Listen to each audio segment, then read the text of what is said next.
All right, so today what we're going to do is we're going to talk about factoring, but we're going to do a second version of it called Factoring on GCF. So what I want you to do is I want you to take your warm-ups out, which are on the top of your note sheet.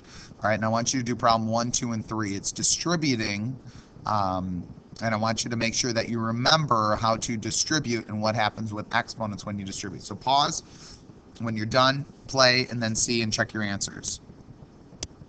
All right, so for number 1, we're going to distribute 6 to x and 6 to 7. So when you just distribute a constant, all right, all it does is you just multiply that to the other constants that are out in front. So it's 6 times 1, which is 6x, and then there's 6 times 7, which is a positive 42. All right, and that right there is simplified. Number 2, now here you're distributing a 2 and an x.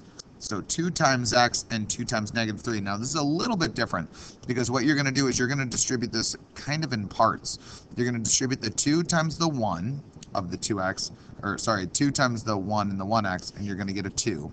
And then when you distribute x, x to the first times x to the first is going to become x to the second. So 2x times 1x, or x, it's 2x squared. So you add your exponents when you distribute. Now you have to do it one more time. Now here, if you look, you're distributing to the negative 3. There is no x, so you're just going to have an x in your answer, but 2 times negative 3 is negative 6, and it's negative 6x. All right? And then lastly, for number 3, we're distributing just like in number 2, a 3 and an x. So that means we're going to take 3 and x and multiply it to 2x, 3 and x and multiply it to 5, and 3 and x and multiply it to negative 8xy. Now, ready? 3 times 2x is 6x squared. 3 times 2 is 6. X times x is x squared. Now we go 3x times 5 is positive 15x. All right, again, there was no x on the 5, so the extras stay the same. And now ready, 3x times negative 8xy. Well, first I'm going to multiply 3 and negative 8. That's negative 24. And then x times x is x squared, and there's no other y, so that y from the negative 8x squared just comes down. And this is your value simplified. So that is what you had to do for partly on your homework last night.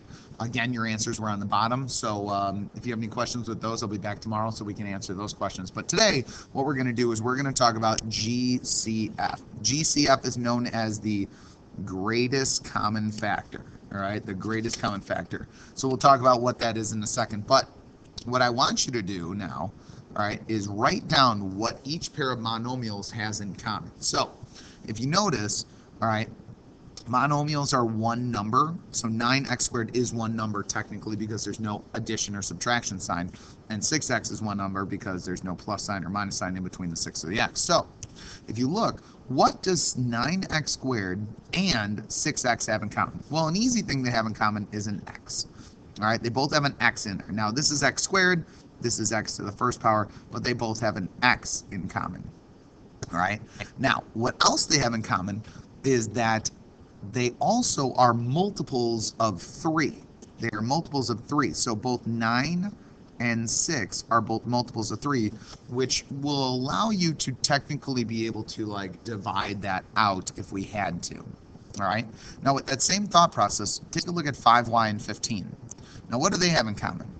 Well, like the last time, look and see if they both have y's. Well, they don't have y's, like the first one had x's, so you could, they had x's in common. So there is no y in common. What they really have in common is they're both multiples of 5. 5 is a multiple of 5, and 15 is a multiple of 5. So number 3, negative 9a and a squared. Well, if you look, a squared has a coefficient of 1. So really, negative 9 and 1, they got a 1 in common. They both are multiples of 1. Everything's a multiple of 1. But they have an a in common. They both have an a there. All right? Yes, there's a to the first power and a to the second power, but they both have an a. That's what they have in common. And lastly, now, this is the fun one. This is where we start really getting into it. 4. Now, number 4 is 36b squared and then 12b to the third power. Now, check this out. Let's start with the b's first. They have a b in common, but not just one b. There's actually 2 b's. They both have at least 2 b's. So b squared is what they have in common. They have 2 b's within them, at least 2. Now, in that same token, in that same breath, 36 and 12 are both even, so you could say, well, they both have a 2 in common, but think bigger, all right? Think about factors. If you were to list out the factors of 12 and 36, you notice that they both, 36 and 12, are multiples of 12. They both have a factor of 12. So that's what they both have in common, a 12 and a b squared. So why am I having you do this? Well, today what we're going to do is we're going to factor out a greatest common factor. And a greatest common factor is the largest number and or variable or variables your terms have in common. All right. Now, when you factor out a GCF, it really is reverse distributing.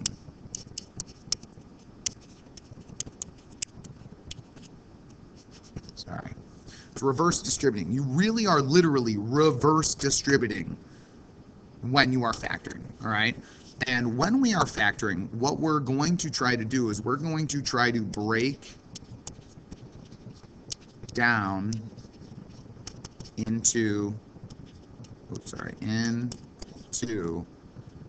let me rewrite that because I know kids are going to be like, what is that? Into two terms.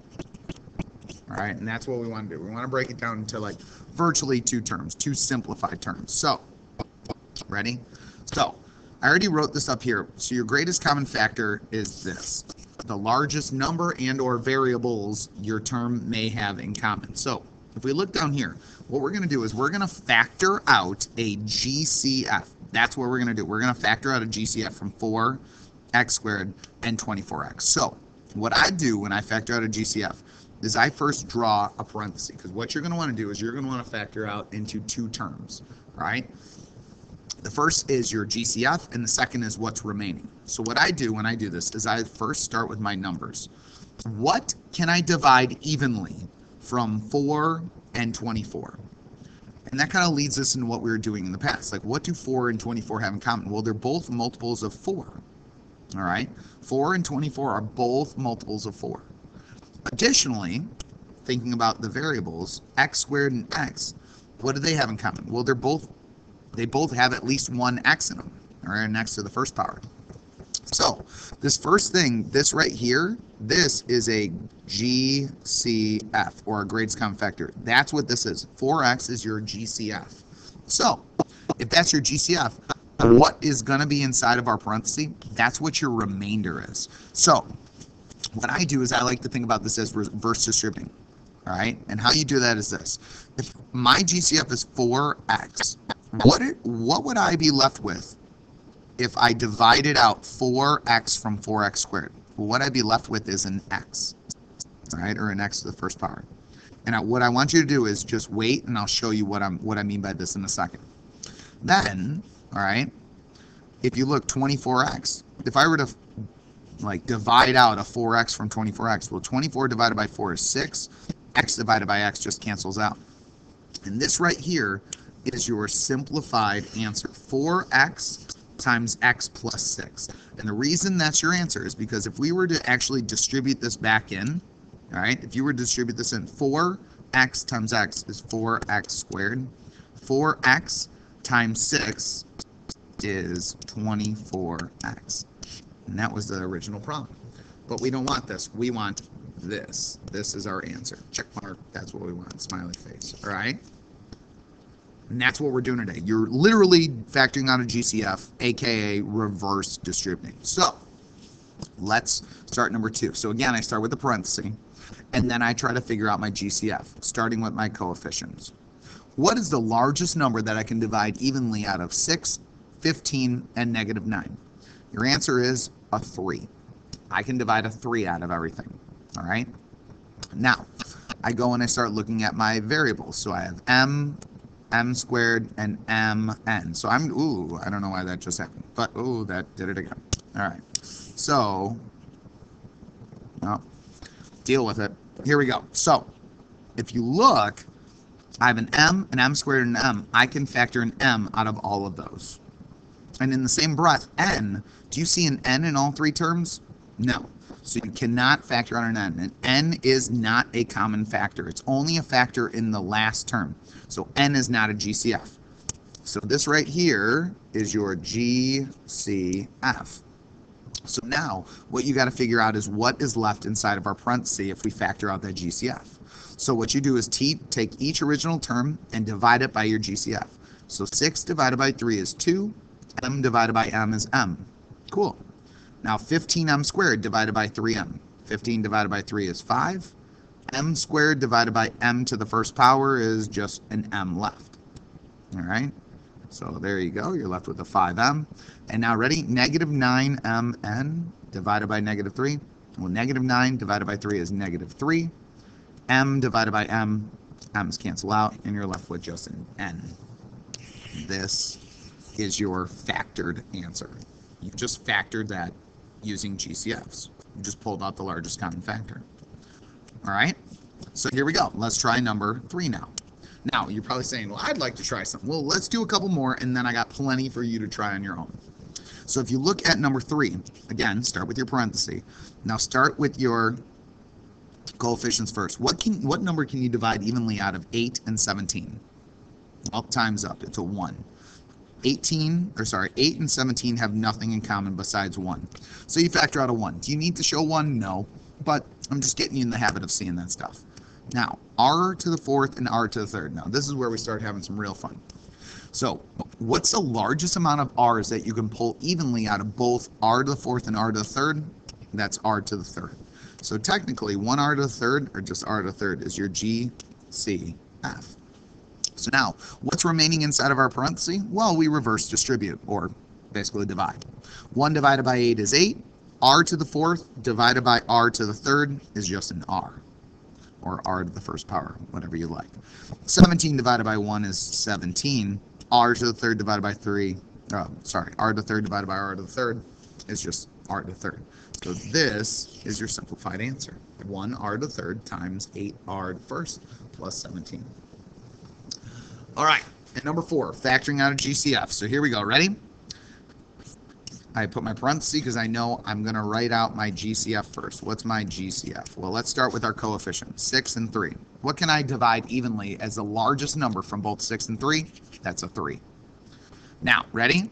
Let's take our A's. What's the largest amount of A's I can take or divide out of both 6AB plus 3A?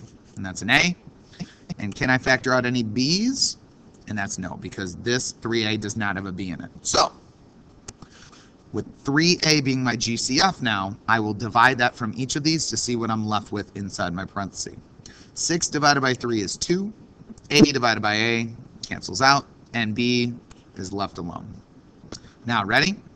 Ready? Plus 3A divided by 3A. Now, if you think about it, 3 divided by 3 is 1. A divided by A cancels out. So if your GCF is actually one of your terms, you say, oh, this is my GCF right here, and it's a term, you will be left with 1. You always have to have a number there to represent the spot that your GCF originally was at. Okay, so that's a big thing, to make sure that you put a 1 where you factor out the entire GCF. All right, so we've done a couple examples. Now, ready? I want you right now, before we pause the video, I want you to try 5. Pause the video, try 5, and then play it up and see if you got the right answer. All right, so here we go. Ready? Number 5. So start with your parenthesis, and let's figure out our GCF first. GCF. Ready? Now, do you have to put the bracket with the GCF? No, but I'm just showing you what the GCF is. So what is the largest number that I can divide evenly out of both 36 and 48? And that's a 12. Ooh. Now, what's the largest amount of x's I can cancel out or divide out? That's 1x. And what's the largest number of y's I can cancel out from y squared and y? And that's 1y. So now, what I'm going to be left with here is 36 divided by 12 is 3. X divided by x is nothing. That canceled out. And y to the second divided by y is y. Now, ready? Negative 48 divided by 12 is negative 4. X squared divided by x is x. And y divided by y cancels out. And this is your final answer. 12xy, parentheses, 3y minus 4x. All right? And let's see. You know what? Let's try one more. Let's try one more here. All right? Let's try 22. Try 22 and pause. All right, so here we go. Ready? 34 and 17. Negative 17, technically. What's the largest number you can factor out of 34 and 17? That's a 17, because 34 is a multiple of 17. Now you look at the x's. X to the fourth, x squared. What's the largest amount of x's you could factor out? That's 2. And then y to the third, y to the fifth, and the largest amount of y's is 3.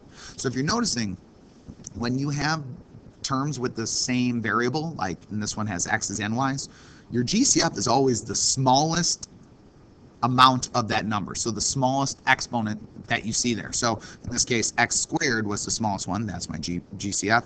And y to the third, that's my smallest. So that's in my GCF. All right. You can never have a larger exponent in your GCF than what you have on there. So it's always the smaller one. So anyway, this is my GCF. So ready? Let's see what we're left with inside of our parentheses. So 34 divided by 17 is 2. X to the fourth divided by x to the second power is x to the second power. And y to the third divided by y to the third, those just cancel out. Now, ready? Negative 17 divided by 17 is negative 1. X squared divided by x squared cancels out. And y to the fifth divided by y to the third is y squared. All right? So, hopefully you're picking this up. And now what I'm going to ask you to do is I want you to get with a partner, all right, in your group of 4.